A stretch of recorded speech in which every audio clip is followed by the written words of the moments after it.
Welcome to the series of mid term exams preparation. ये mid term exams की preparation series की video है। Complete series इस channel के ऊपर अपलोड की जा रही है और आज की वीडियो के अंदर आपको MGT 502 के लेक्चर नंबर 12 से लेकर 22 तक के मेन पॉइंट्स करवाए जा रहे हैं मिड टर्म एग्जाम्स के हिसाब से। तो शुरू करते हैं आज के इस ट्यूटोरियल को।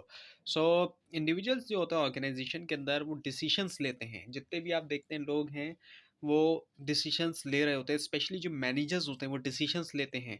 चॉइसेस होती हैं उनके पास, दो या दो से ज़्यादा अल्टरनेटिव होते हैं, उनमें से उनको एक जो है वो ज़ाहिर बात है चूज़ करना होता है। सो डिसीजन मेकिंग मॉडल जो कि डिस्क्राइब करता है कि कैसे इंडिविजुअल जो है वो बिहेव करते हैं ताकि वो मैक्सिमाइज कर सकें कुछ आउटकम्स को। सो जो स्टेप्स हैं रैशनल डिसीजन मेकिंग मॉडल के अंदर, सबसे पहले प्रॉब्लम को डिफाइन किया जाता है कि प्रॉब्लम है क्या। पहली चीज़ तो ये डिसीजन क्राइटेरिया को आइडेंटिफाई किया जाता है कि क्राइटेरिया क्या है, किस क्राइटेरिया के ऊपर हमने डिसीजन लेना है, और वेट दे दिया जाता है क्राइटेरिया को कि किसका कितना वेटेज है। और डेवलप किया जाता है अल्टरनेटिव्स को, ऑप्शंस को फिर इवेल्युएट किया जाता है, अल्टरनेटिव्स को एग्जामिन किया जाता है और फिर बेस्ट अल्टरनेटिव को सिलेक्ट कर लिया जाता है। बाउंडेड रेशनैलिटी की बात करें, इंडिविजुअल्स जो है वो डिसीजन करते हैं कंस्ट्रक्ट करते हुए सिंप्लीफाइड मॉडल को, जो कि एक्सट्रैक्ट करता है एसेंशियल फीचर्स प्रॉब्लम्स से बगैर कैप्चर करते हुए तमाम कॉम्प्लेक्सिटी को। और इंट्यूटिव डिसीजन मेकिंग की बात करें, एक अनकॉन्शियस प्रोसेस है जो कि क्रिएट किया जाता है डिस्टिल्ड एक्सपीरियंस से। Cultural differences in decision making की हम बात करें हम तो रैशनल नॉलेज जो है वो एक्नॉलेजमेंट नहीं करता कल्चरल डिफरेंसेस की, और हमें ज़रूरत होता है कि रिकग्नाइज करें cultural background decision making maker की, जिनका हो सकता है सिग्निफिकेंट इन्फ्लुएंस जो है सिलेक्शन ऑफ प्रॉब्लम्स के ऊपर, डेप्थ ऑफ एनालिसिस के ऊपर, और जो इंपॉर्टेंस रखी जाती है लॉजिक और रैशनैलिटी के ऊपर। अब वेदर के ऑर्गेनाइजेशन के डिसीजन जो है वो किए जाएँ ऑटोक्रेटली तौर पर इंडिविजुअल मैनेजर्स से या फिर कलेक्टिवली तौर पर ग्रुप्स में। कल्चर जो है फॉर एग्जांपल जो है वो डिफ़र होता है in terms of time orientation की हम बात करें, जो वक़्त की अहमियत है उसके हवाले से, और जो रैशनैलिटी की अहमियत है, और जो बिलीव होता है एबिलिटी के अंदर लोगों की कि वो प्रॉब्लम सॉल्व कर सकें, और प्रेफ़रेंस जो है कलेक्टिव डिसीजन मेकिंग के लिए। मोटिवेशन की बात करें, एक स्टेट ऑफ माइंड है, डिज़ायर, एनर्जी या फिर इंटरेस्ट जो कि ट्रांसलेट होती है एक्शन के अंदर। और इसके अलावा ये भी कहा जा सकता है एक इनर ड्राइव जो कि डायरेक्ट करता है एक पर्सन के बिहेवियर को गोल की तरफ। एक शख्स अगर मोटिवेट होता है तो आप देखते हैं कि उसका बिहेवियर जो होता है वो एक गोल की तरफ होता है, एक डायरेक्शन उसको मिलती है कि वो चाहता है कि अब मैं ये गोल करना है, वो मोटिवेट हुआ होता है उस गोल को करने के लिए। सो मोटिवेशन को डिफाइन करें, सो the processes that account for an individual intensity, direction, persistence of effort toward attaining a goal। असल जो चीज़ है मोटिवेशन में वो यही है कि गोल को हासिल करना, गोल को पूरा करना है। लेकिन उसमें क्या होगा फिर इंडिविजुअल की जो इंटेंसिटी है, उसकी डायरेक्शन, और जो उसकी परसिस्टेंस है एफर्ट्स की, कंटिन्यूअसली तौर पे लगातार वो करता रहे एफर्ट को, गोल को पूरा करने के लिए। Now the Maslow hierarchy of need जो कि अब्राहम मैस्लो ने दी है, इसमें सबसे पहले हम जो हायरार्की है उसमें सबसे नीचे फिजियोलॉजिकल नीड है, जो बेसिक नीड्स हम जिनको कह सकते हैं। इसमें food, drink, shelter, sexual satisfaction, और दूसरी जो फिजिकल रिक्वायरमेंट है, एक्चुअली जो बॉडी की हमारी ज़रूरियात हैं वो इसमें आ जाती हैं, जितनी भी हमारी बॉडी की नीड्स हैं। सेफ्टी नीड की बात करते हैं तो उसमें सिक्योरिटी और प्रोटेक्शन आ जाती है। अब वो सिक्योरिटी और प्रोटेक्शन जो है वो फिजिकल और इमोशनल हार्म से भी होती है। साथ में जो एश्योरेंस है कि फिजिकल नीड जो है वो कंटिन्यू तौर पे पूरा होंगी, और इसमें जॉब की सेफ्टी भी आ जाती है। सोशल नीड है, इंसान अकेला नहीं रह सकता। Affection, belongingness, acceptance of friendship, दूसरों का ज़ाहिर बात है साथ रहना होता है इंसान को। इसी तरह जहाँ पे काम कर रहा है वहाँ पे भी ज़ाहिर बात है अकेला कोई शख्स काम नहीं कर सकता अच्छी तरह से। एस्टीम नीड्स होती हैं, सो इंटरनल एस्टीम फैक्टर्स जैसे कि सेल्फ रिस्पेक्ट होना। हर शख्स चाहता है उसकी ज़ाहिर बात है एक सेल्फ रिस्पेक्ट है, ऑटोनॉमी होना, खुद मुख्तारी होना, यानी कि उसके पास भी कोई एक तरह से थोड़ी बहुत तो उसके पास पावर हो एक तरह से, अचीवमेंट होना। और इंटरनल एक्सटर्नल एस्टीम फैक्टर्स देखते हैं तो उसमें एक स्टेटस होता है, रिकग्निशन है, अटेंशन है। एक शख्स चाहता है मेरा कोई एक स्टेटस है, कोई मकाम हो, रिकग्नाइज किया जाए उसको, जो भी वो कर रहा है ज़ाहिर बात है, और एक अटेंशन भी उसको दी जाए। और सेल्फ एक्चुअलाइजेशन नीड की हम बात करें तो सबसे टॉप पर है, उसमें ग्रोथ आ जाती है, अचीव करना, जो एक पोटेंशियल है और जो सेल्फ फुलफिलमेंट है, सो वो बन जाना जो कैपेबल है बनने के लिए, ये है self actualization. Now the Alderfer's ERG theory. So एक 3 लेवल हायरार्किकल नीड थ्योरी है मोटिवेशन की, जो कि अलाउ करती है मूवमेंट अप और डाउन जो हायरार्की। इसमें एग्जिस्टेंट नीड, रिलेटेडनेस नीड्स और ग्रोथ नीड्स आ जाती हैं। डगलस मैकग्रेगर की थ्योरी एक्स और थ्योरी वाई, दो थ्योरीज हैं। सो एक्स थ्योरी ऐसी है जो कि एक तरह का नेगेटिव व्यू देती है। एक्स थ्योरी को फॉलो करने वाला जो मैनेजर होता है वो नेगेटिव सोचता है अपने जो भी सबऑर्डिनेट होते हैं, जो एम्प्लॉयज़ होते हैं उनके बारे में, जबकि वाई थ्योरी एक पॉजिटिव व्यू देती है। एक पॉजिटिव कंसिडर किया जाता है एम्प्लॉय को, वर्कर को, कि वो रिस्पॉन्सिबल है। और थ्योरी जेड है, अब ये जो है एक मैनेजमेंट फिलॉसफी है जो कि स्ट्रेस करती है एम्प्लॉय की पार्टिसिपेशन तमाम जो एस्पेक्ट होते हैं कंपनी के डिसीजन मेकिंग के अंदर। डेविड मैकक्लेलैंड की थ्योरी ऑफ नीड है। सो जो लोग होते हैं हाई नीड के साथ अचीवमेंट के लिए वो स्ट्राइव करते हैं, कोशिश करते हैं पर्सनल अचीवमेंट के लिए, ना कि ट्रैप करने के लिए और रिवार्ड के लिए सक्सेस का। और इनके पास एक डिज़ायर होती है कि वो कोई चीज़ करेंगे बेटर या फिर ज़्यादा एफिशिएंटली उसके मुकाबले में कि जो किया जा चुका है पहले। इक्विटी थ्योरी है जब ये होती है जब एक इंडिविजुअल का आउटकम या इनपुट रेशियो बराबर होता है उसके रेफरेंस से, और क्योंकि कंपैरिजन जो है इन रेशियोज़ का डिटरमाइन करता है कि क्या इक्विटी परसीव्ड है। इक्विटी जो है वो एग्जिस्ट कर सकती है अगर रेफरेंट रिसीव करता है ज़्यादा इसके मुकाबले में कि जो पर्सन मेक कर रहा है कंपैरिजन। एक्सपेक्टेंसी थ्योरी होती है जिसको डेवलप किया विक्टर विरोम ने। फोकस करती है कि कैसे वर्कर जो है वो करते हैं चॉइसेस अल्टरनेटिव बिहेवियर के दरमियान, और जो लेवल्स ऑफ एफर्ट हैं, और इस एम्फोसिस के साथ चॉइस के ऊपर, एक्सपेक्टेंसी थ्योरी के ऊपर। एक्सपेक्टेंसी थ्योरी एक्चुअली फोकस करती है वर्कर के परसेप्शंस के ऊपर और जो थॉट्स हैं या फिर जो कॉग्निटिव प्रोसेसेस हैं। रीइंफोर्समेंट थ्योरी जो है गोल सेटिंग थ्योरी के मुकाबले में रीइंफोर्समेंट थ्योरी कहती है कि जो बिहेवियर है वो फंक्शन होता है उसके कॉन्सिक्वेंसेस का, जो भी उसके नताइज होते हैं। और गोल सेटिंग थ्योरी प्रपोज करती है कि एक इंडिविजुअल का पर्पस डायरेक्ट करता है उसके बिहेवियर को। और रीइंफोर्समेंट थ्योरी आर्ग्यू करती है कि बिहेवियर एक्सटर्नली कॉज्ड है। वर्क मोटिवेशन एक्सप्लेन करती है कि क्यों वर्कर्स बिहेव करते हैं जिस तरह वो करते हैं। और फॉर प्रोमिनेंट थ्योरी जो है वर्क मोटिवेशन के बारे में need theory, expectancy theory, equity theory और प्रोसीजरल जस्टिस थ्योरी प्रोवाइड करती है कॉम्प्लीमेंट्री अप्रोच अंडरस्टैंड करने के लिए और मैनेज करने के लिए मोटिवेशन जो ऑर्गेनाइजेशंस के अंदर। सो मोटिवेशन प्रोसेसेस हैं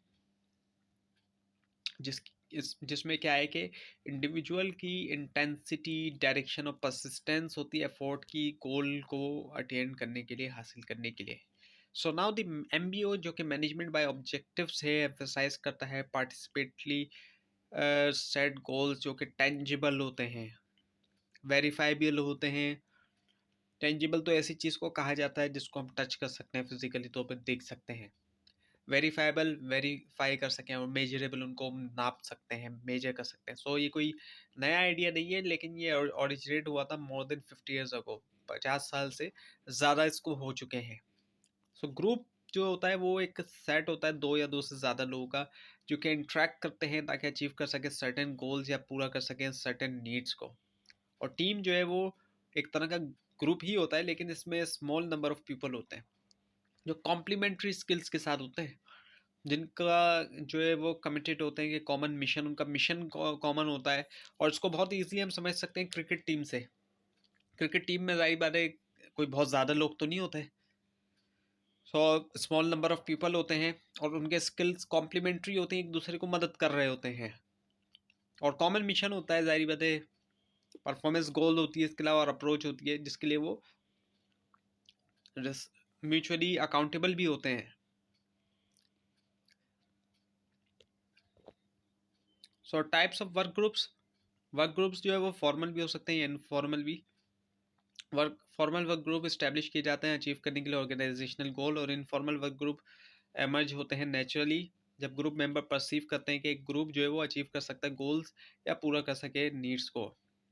स्टेजेस जो है ग्रुप डेवलपमेंट की, उसमें कौन कौन से हैं, इसमें फॉर्मिंग, स्टॉर्मिंग, नॉर्मिंग, परफॉर्मिंग और एडजोरिंग आ जाते हैं। सिनर्जी की हम बात करते हैं। अब सिनर्जी एक बहुत इम्पोर्टेंट कॉन्सेप्ट में से है और बहुत ही एक इंटरेस्टिंग तरह की चीज़ भी है, एक बायोलॉजिकल टर्म है।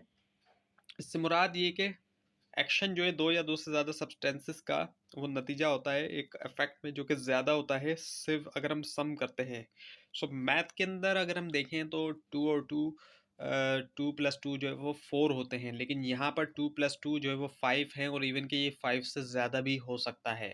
अब इसका मतलब ये है कि जब 2 और 2 लोग मिलेंगे, यानी कि 4 लोग बनेंगे, तो वो फिर 4 के बराबर काम नहीं करेंगे, बल्कि वो 5 या 6 के बराबर काम करेंगे।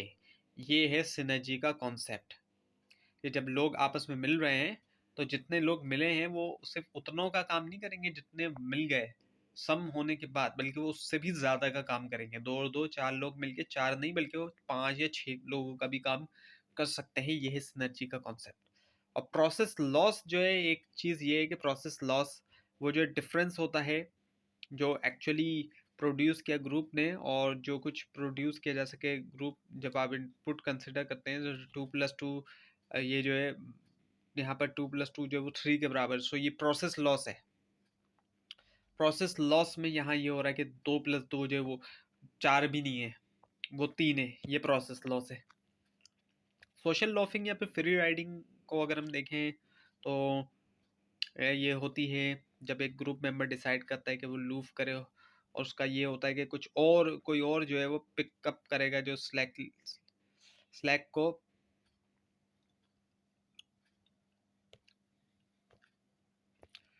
टीम्स की बात करें, टीम ग्रुप होते हैं जहाँ पर एक दूसरे के ऊपर बहुत ज़्यादा डिपेंडेंसी होती है, शेयर्ड पर्पस और डेस्टिनी। जैसे कि क्रिकेट टीम के बारे में आपको पीछे भी बताया गया कि बहुत ज़्यादा डिपेंडेंट होते हैं एक दूसरे के ऊपर, कॉम्प्लीमेंट्री स्किल्स होते हैं।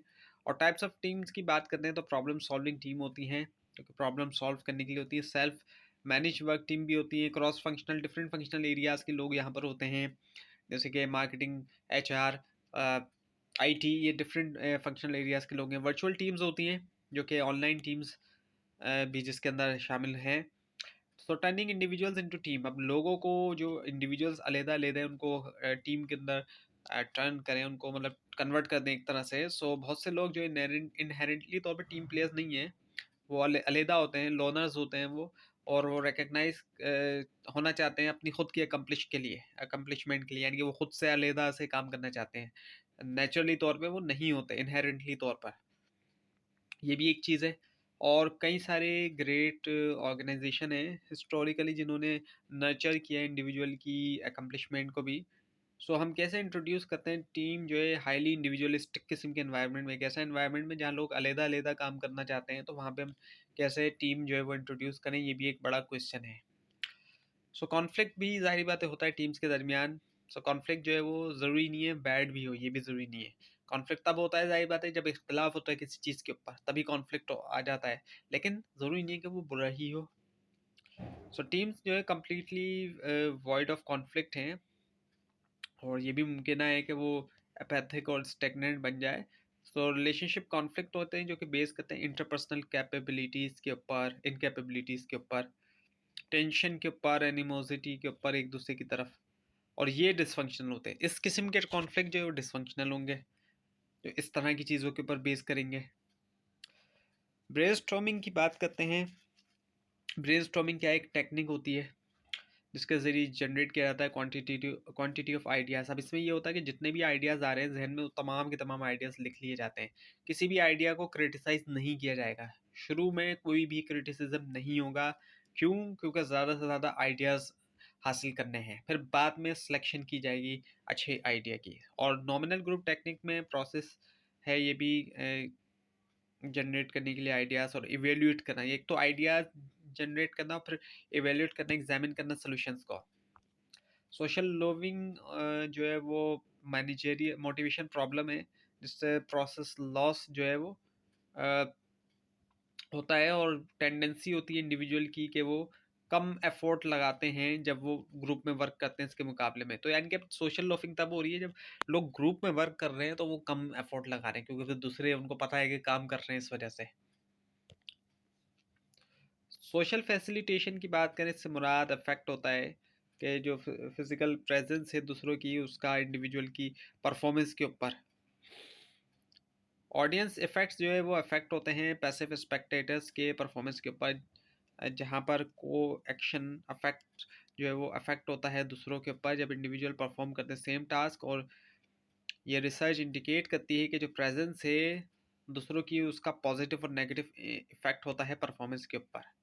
कम्युनिकेशन की हम बात करते हैं। कम्युनिकेशन एक बहुत बड़ा टॉपिक है, इसी वजह से बिजनेस कम्युनिकेशन का सब्जेक्ट भी पढ़ाया जाता है। सो कम्युनिकेशन को लोग नॉर्मली तौर पे समझते हैं कि बोलना, लेकिन ज़ाहिर बात है कम्युनिकेशन के अंदर सिर्फ बोलना ही काफ़ी नहीं होता, लिखना भी आ जाता है और भी बहुत सी चीज़ें आ जाती हैं, जैसे कि इशारे वगैरह भी इसमें आ जाते हैं। सो कम्युनिकेशन क्या है? शेयरिंग ऑफ इन्फॉर्मेशन, इन्फॉर्मेशन का शेयर होना दो या दो से ज़्यादा इंडिविजुअल्स या ग्रुप के दरमियान। और ये सब ऑर्गेनाइजेशन में नॉर्मली तौर पे होता है ताकि एक कॉमन अंडरस्टैंडिंग हो सके। सो कम्युनिकेशन सर्व करता है फोर मेजर फंक्शंस ऑर्गेनाइजेशन में। एक तो नॉलेज मिलती है, मोटिवेट किया जाता है मेंबर्स को, ऑर्गेनाइजेशन के कंट्रोल और कोऑर्डिनेट किया जाता है इंडिविजुअल एफर्ट्स को, और एक्सप्रेस किया जाता है फीलिंग्स और इमोशंस को। सो जो इम्पोर्टेंस है कम्युनिकेशन स्किल्स की, टॉप एग्जीक्यूटिव जो थे फॉर्च्यून 500 कंपनी से रेट किया कम्युनिकेशन स्किल्स को मोस्ट इम्पॉर्टेंट क्वालिटी जो है बिजनेस लीडर के लिए। और ये जो है लिया गया है न्यूयॉर्क टाइम्स से, बिजनेस सेक्शन से। सो यानी कि जो टॉप एग्जीक्यूटिव 500 जो कंपनीज हैं फॉर्च्यून्स, उनमें से कम्युनिकेशन स्किल्स को सबसे ज़्यादा इम्पोर्टेंट क्वालिटी जो है वो रेट किया गया बिजनेस लीडर्स के लिए। और जो कम्युनिकेशन प्रोसेस है इसके अंदर कॉन्टेक्स्ट है, फिजिकल जहाँ पर कम्युनिकेशन होती है, एनवायरनमेंट, डिस्टेंस जो होता है पार्टिसिपेंट के दरमियान, सीटिंग और जो टाइम ऑफ डे है।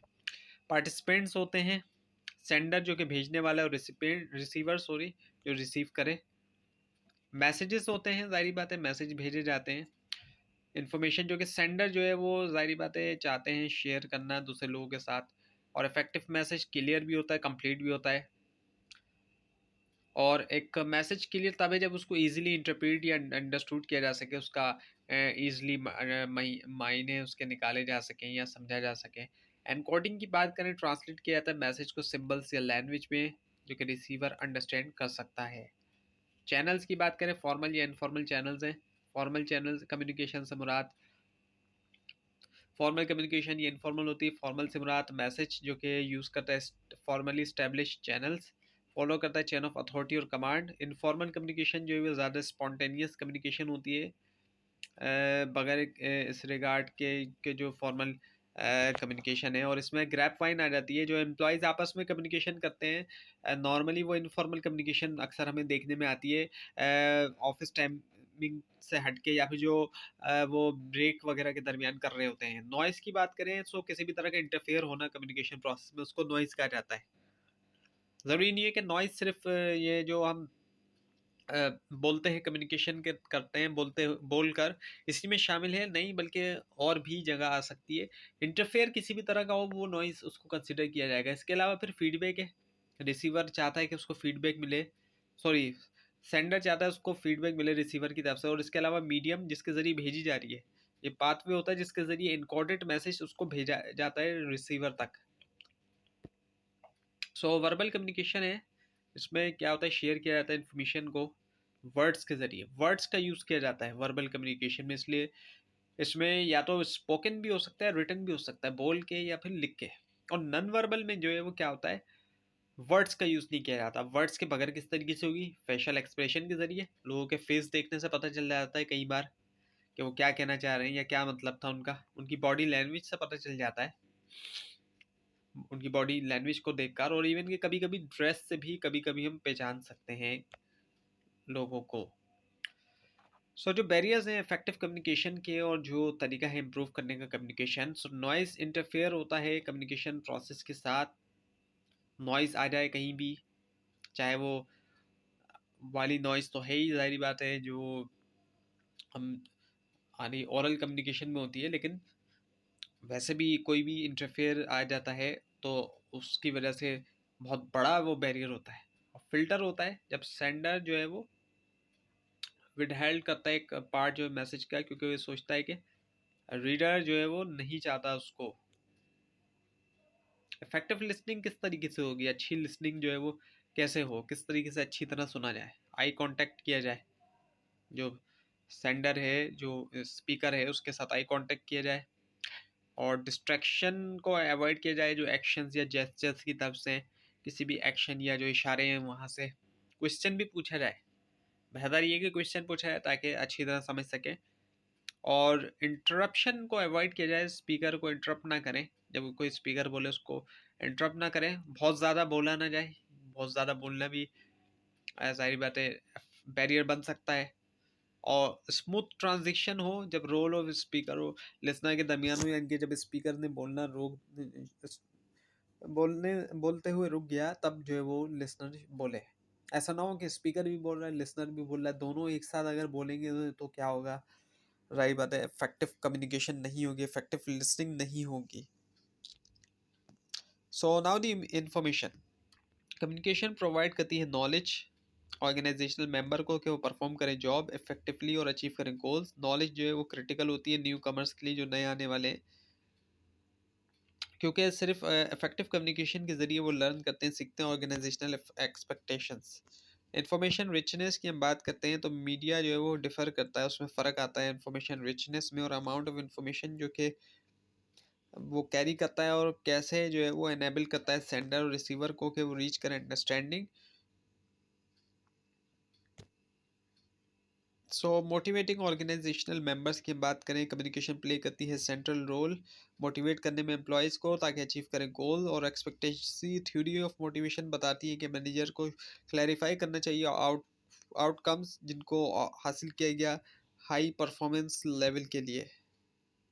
इंटरपर्सनल कम्युनिकेशन की बात करें, इसके अंदर ओरल कम्युनिकेशन है, इसके एडवांटेज ये कि स्पीड है, इसमें फीडबैक हमें मिल जाता है फ़ौरन।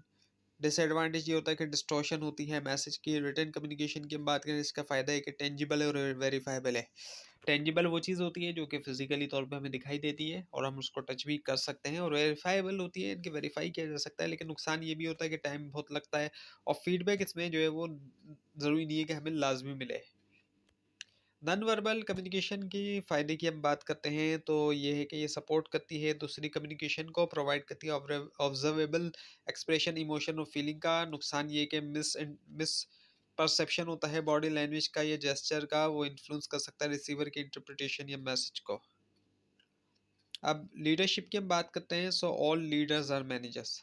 तमाम लीडर्स मैनेजर है, but not all managers are leader, लेकिन तमाम मैनेजर्स जो लीडर्स नहीं हैं। So what is leadership? कोई भी इसकी यूनिवर्सली एग्रीड अपॉन डेफिनेशन नहीं है, एक ऐसी डेफिनेशन नहीं है जो सबके लिए एक्सेप्टेबल हो। सो लीडरशिप जो है वो इंटरपर्सनल प्रोसेस होता है जिसके अंदर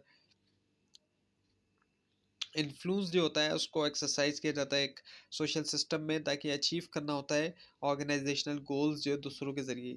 लीडर जो है वो ज़ाहिर बात है लीड करता है, और दूसरों की मदद से ही वो ऑर्गेनाइजेशनल गोल्स को ज़ाहिर बात है वो पूरा करने की कोशिश करता है, और वो कई बार कर भी लेता है। सो जो डिस्टिंक्शन है मैनेजर और लीडर के दरमियान, वो क्या है? मैनेजर और लीडर के दरमियान का फ़र्क पाया जाता है। कुछ लोग मैनेजर और लीडर को सेम समझते हैं, लेकिन ज़ाहिर बात है फ़र्क है। लीडर इनोवेट करता है, वो पुरानी चीज़ों के मुताबिक नहीं, बल्कि वो नई से नई चीज़ें इनोवेट करता है, वो डेवलप करता है, वो इंस्पायर करता है अपने सबऑर्डिनेट को। उसका लॉन्ग टर्म का व्यू होता है, शॉर्ट टर्म नहीं, वो दूर तक देखता है। वो क्वेश्चन को जिस तरीके से पूछता है, व्हाट एंड वाई, क्या और क्यों, और वो स्टेटस को चैलेंज करता है, एक्सेप्ट नहीं करता बल्कि वो चैलेंज करता है स्टेटस को। जबकि मैनेजर जो है वो एडमिनिस्टर करते हैं, जो चीज़ चलती आ रही है उसको मेंटेन करते हैं, कंट्रोल कर लेते हैं, और व्यू इनका शॉर्ट टर्म होता है, लॉन्ग टर्म नहीं होता, और वो क्वेश्चन को जिस तरह से पूछते हैं, हाउ, कैसे और कब, और वो स्टेटस को चैलेंज नहीं करते बल्कि उसी को एक्सेप्ट करते हैं। सोर्सेस ऑफ लीडर पावर की हम बात करें कि लीडर के पास पावर कहाँ से आती है? एक तो फर्नीचर एंड ऑफिस अरेंजमेंट से आती है, कि जिस तरह का फर्नीचर है और जिस तरीके से रखा गया है चीज़ों को ऑफिस के अंदर, इससे भी पावर के ऊपर फर्क पड़ता है। एक तो ये चीज़ है, और जिस तरह के सिंबल्स लगाए गए हैं उससे, और जो टाइटल की अपीयरेंस है और अथॉरिटी है, जिस तरह का टाइटल दिया गया है और जो अथॉरिटी दी गई उससे भी। चॉइस ऑफ क्लोथिंग से भी फ़र्क पड़ता है, और इसके अलावा जो presence of absence of crisis, या फिर प्रेजेंस और एब्सेंस ऑफ क्राइसिस, यानी कि क्राइसिस का होना या ना होना, इससे भी। So trade theory of leadership जो है एक थ्योरी है लीडरशिप की, डिफरेंट लीडरशिप की थ्योरीज है, उनमें से एक है। सो अर्ली स्टडीज़ ने ये आइडेंटिफाई किया कि पर्सनल कैरेक्टरिस्टिक्स के दरमियान और जो ट्रेड्स हैं, कुछ पर्सनल कैरेक्टरिस्टिक्स और कुछ ट्रेड्स ऐसे हैं जो कि मुख्तलिफ बनाते हैं लीडर्स को उनके फॉलोअर्स से, और इफ़ेक्टिव बनाते हैं इनफेक्टिव लीडर्स से। सो कुछ ट्रेड्स हैं जो मौजूद होते हैं लीडर्स के अंदर, जो बाकियों में नहीं होते। तो ये थी आज की वीडियो। आपको इस बारे में कोई क्वेश्चन है, खास तौर पर इसमें कोई मिस्टेक दिखाई दे, ज़रूर हाईलाइट कीजिए। और इस पूरी सीरीज़ को देखने के लिए और मिड टर्म और फाइनल टर्म एग्जाम्स की प्रिपरेशन के लिए इस चैनल को सब्सक्राइब कीजिए, बेल आइकन के ऊपर क्लिक कीजिए। Thanks for watching this video and best of luck for your exams.